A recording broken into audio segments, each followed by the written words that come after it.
Now, this young man here. Oh, you got a microphone right behind you. Go ahead. Go ahead. I can hear you.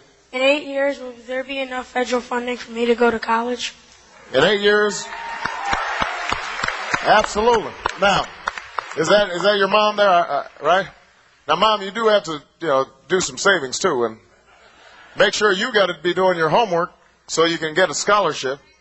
That's what I like. Straight A students. Mom was bragging on them.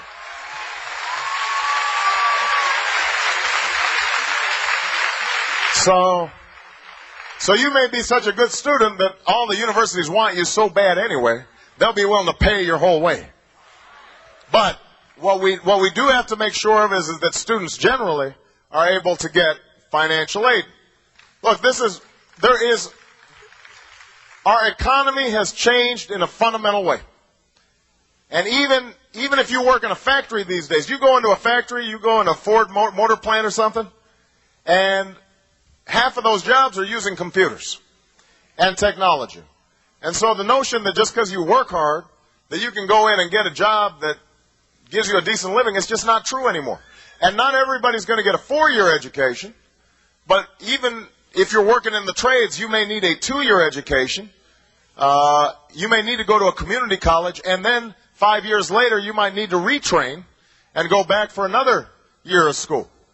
And so it's important that we make sure that every young person has the ability to finance that education that they need. 3 things I want to do. 3 things I want to do. Number 1, I want to expand Pell Grants because it's better that kids get grants instead of loans. I want to make those grants larger, and I want more kids eligible for them. Number 2, I want to lower interest rates on federally guaranteed student loans.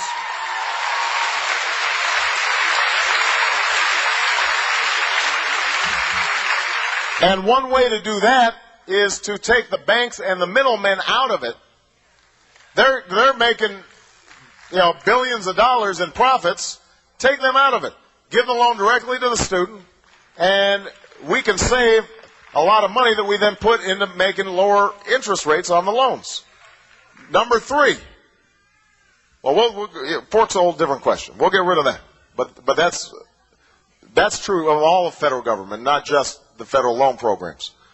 Number 3 is, as I said before, I want to give a $4,000 tuition credit every student every year.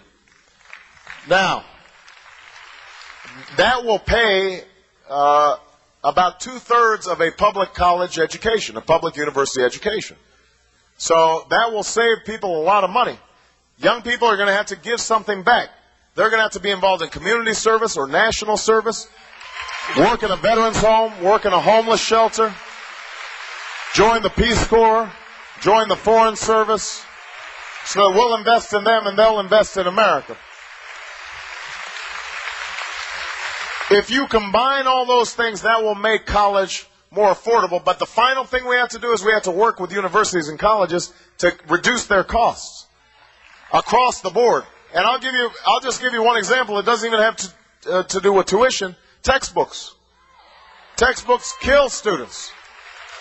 And you know what? The truth of the matter is that somebody's making a big profit off those textbooks. And we should, universities should work with textbook companies and say, we're going to lower the cost of these textbooks. Maybe they won't look as fancy. Maybe the paper they're printed on aren't as, shiny.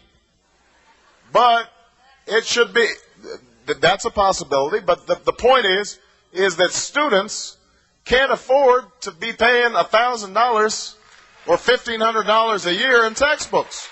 You can't do it. And universities have to step up on that.